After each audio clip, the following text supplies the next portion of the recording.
I wouldn't wish this on my worst enemy. This shit is for the birds. People are so negative, so arrogant, so hypocritical. They think that this shit is easy. They laugh at you. First thing they'll yell out is go get a fucking job. I would not like to do this. I would not like to see nobody do it, but I would like to see people get help, and people need more help than what they're getting.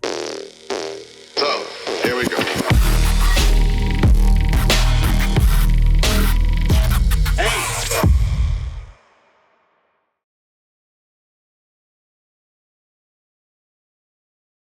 Hi everyone, my name is Tawanda. I'm a 47-year-old black female that's currently on the street doing things that's not supposed to, like basically I'm prostituting. I basically have an addiction, and also at the same time, this is not something that I'm really proud of and everything, but it's a lot of things that I've done and everything that I'm not proud of. Where are you from? I'm originally from Baltimore, Maryland. Okay. And what are you addicted to? I'm addicted to crack cocaine and also alcohol. And do you do those every day?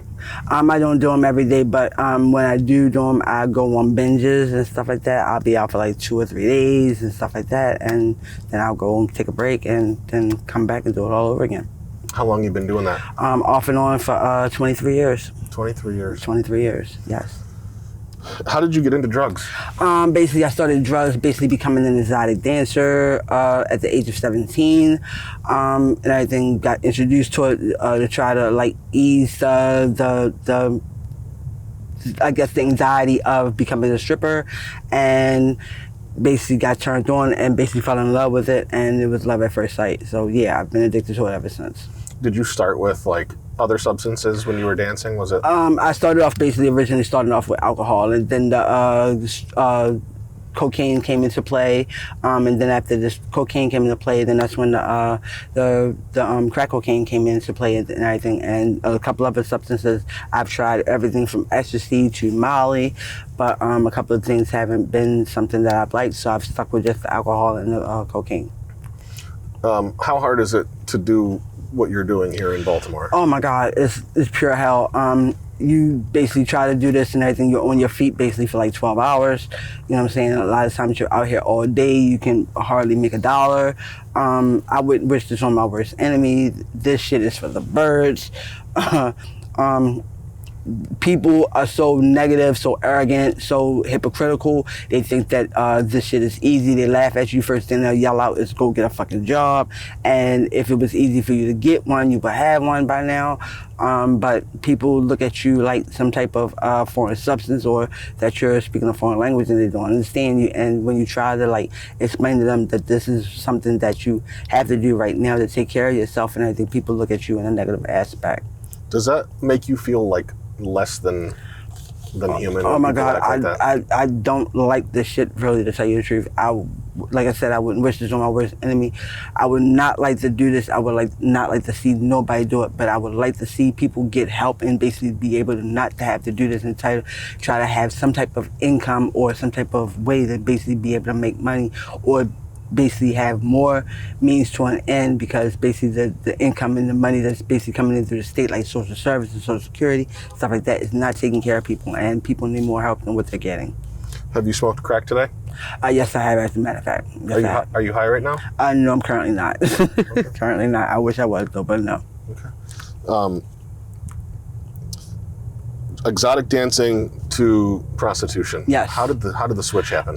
Basically, in current events, and everything, in order to make more money and to make more drinks and stuff like that, they basically would sell you to a client or whatever, a John that's in a club, and basically in order to do that, basically you start doing bottles, and in order to make more money and stuff like that, because the commission off the drinks wasn't much, so in order to make more money, they started put me towards the prostitution, and that's how I got it. And then at one time I had a John and everything like that, and yeah, I was being pimped and stuff like that, but I had to stop all that because I got pregnant and wound up having kids. So you did have a pimp. How long did you work for a pimp? I worked for a pimp for like 2.5 years. and not doing that anymore? No, just on your own? definitely not. How do you Definitely not. find clients now? Do you walk the streets? Or? Basically, no, I don't really walk the street. Basically, a lot of times, a lot of people can recognize an addict, basically, from another addict. So a person that basically that's getting high or something like that, or knows a person that does get high, a person proposition you, ask you basically, do you want such and such, such, such, and everything like that. You either take it or you leave it. 9 times out of 10, I'll take it depending on if the money's right and everything like that. I try my best not to prostitute for the drugs. I'll basically take the money because I do still have things that I need to take care of. But if not, if the drugs do come into play, then yeah, I'll take that too. Well, you said if the money's right, you'll do it 9 times out of 10. Yeah. What is good money? Starting at like $20 and up, and I think the lowest I'll go was like 10. For what? Basically, a lot of guys be wanting most guys want head and stuff like that. So yeah. So $10 for a blowjob. Yeah. What else do you use money for? Basically, right now, I'm basically taking care of money to take care. I'm putting money towards a room that I'm basically just trying to get, and everything, which is not easy. The room is like $350 right now, so I'm trying to get the money together to take care of that. For how long? I'm trying to because I'm trying to get off these bricks. Staying on these bricks is not fun. Yeah, no, $350 for the room. Is that for a night? Or? No, that's basically it's a room in a house. It's a room in house. Yes, it's $350 a month. Gotcha. Yeah. Okay. What's the hardest part about this? The hardest part is basically having people being so negative towards you. They look at you in a negative aspect. They really will basically talk shit about you, throw shit on you. You know what I'm saying? Talk shit about you, like be hypocritical. Then they'll sit up there, videotape you doing stupid shit or whatever, and then put that shit on Facebook. And then everybody's recording everything, thinking that this shit is a joke. This is not a game. This is people's livelihoods. And most days, some people are not out here getting high. Yeah. Some people need this money basically to take care of their necessities and stuff. But you know what I'm saying?